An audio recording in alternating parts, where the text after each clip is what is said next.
پیدا کیا گیا ہے۔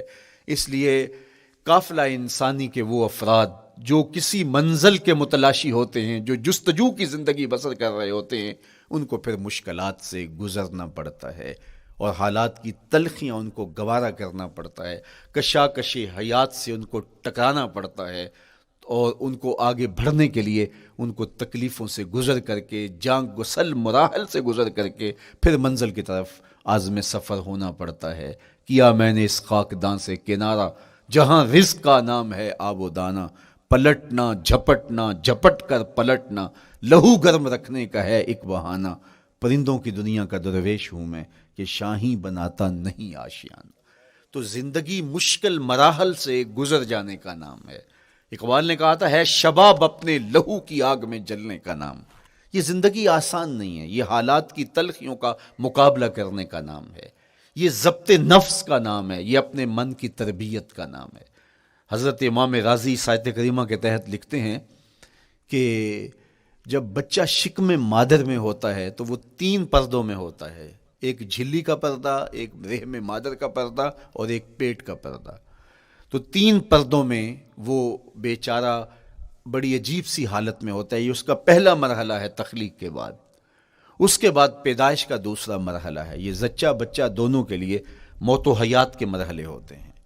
اس کے بعد وہ پیدا ہوا، اس دنیا پہ آیا، تو اس کی مشکل کیا ہے؟ زبان ہے، بولنا نہیں جانتا، دیکھتا ہے پہچان نہیں سکتا، سنتا ہے سمجھ نہیں سکتا، ہاتھ ہیں پکڑ نہیں سکتا، ٹانگیں ہیں چل نہیں سکتا۔ کتنی مشکل بن گئی، یہ سب کچھ چیزیں ہونے کے باوجود بھی وہ بے بس دکھائی دیتا ہے، اس کو دودھ مانگنے کے لیے بھی رونا پڑتا ہے۔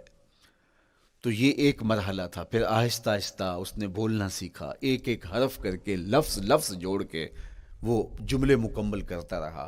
آج تو زبان کا طوطی بولتا ہے، آج تو بات کریں تو جو ہے وہ ماحول تھم جاتا ہے، لیکن انسان ذرا پلٹ کے آغوش مادر میں تیری ماں نے ایک ایک حرف تجھے سکھایا تھا، ایک ایک لفظ تجھے سکھایا تھا، لفظ لفظ کر کے، حرف حرف کر کے جملے بنے، اور آج تیری گفتار کی شوخی کے تذکرے زمانے میں ہیں، تو پھر تجھے بولنا سکھایا۔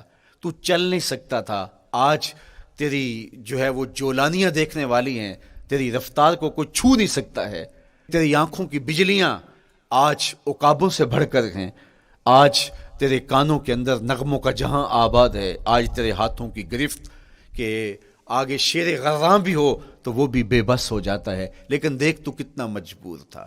اچھا چلو وہاں سے آگے آئے، پھر زندگی کو سیکھنا پڑتا ہے، آداب سیکھنے پڑتے ہیں، کس سے کیا بات کرنی ہے سیکھنا پڑتا ہے، آگے بڑھے، جوانی کی دہلیز پہ پہنچے۔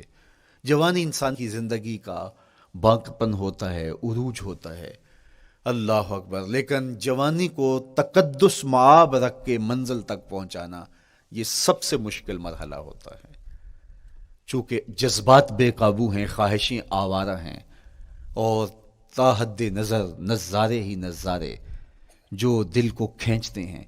اب اپنے تقدس کو جو شخص محفوظ رکھے، کائنات میں سب سے قیمتی جوہر حضرت انسان کا اس کی عصمت کا جوہر ہے، اور سب سے حسین چہرہ وہ ہے جو جنسی کالک سے اپنے آپ کو بچا لے۔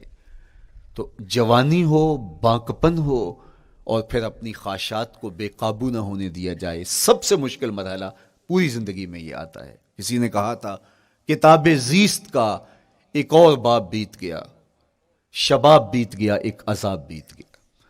تو شباب کا ختم ہونا اور اس کو خیریت سے منزل تک پہنچنا، یہ کتنا بڑا مشکل مرحلہ ہوتا ہے۔ جس کا جوانی میں باطن کا چہرہ مسخ ہو جاتا ہے اور جنسی کالک سے جو چہرہ آلودہ ہو جاتا ہے، اس کا عفت کا دامن داغدار ہو جاتا ہے، تو اس لیے وہ چہرہ تاباں ہے، وہ چہرہ روشن ہے، وہ چہرہ منور ہے جو اپنے آپ کو کالک نہیں لگنے دیتا اور اپنی عصمت کی حفاظت کرتا ہے۔ میرے حضور نے بھی ارشاد فرمایا، سبعۃ یظلھم اللہ تعالی فی ظلہ یوم لا ظل الا ظلہ، 7 اشخاص ایسے ہیں قیامت کے دن جب کوئی سایہ نہیں ہوگا، اللہ ان کو اپنے عرش کا سایہ عطا کرے گا۔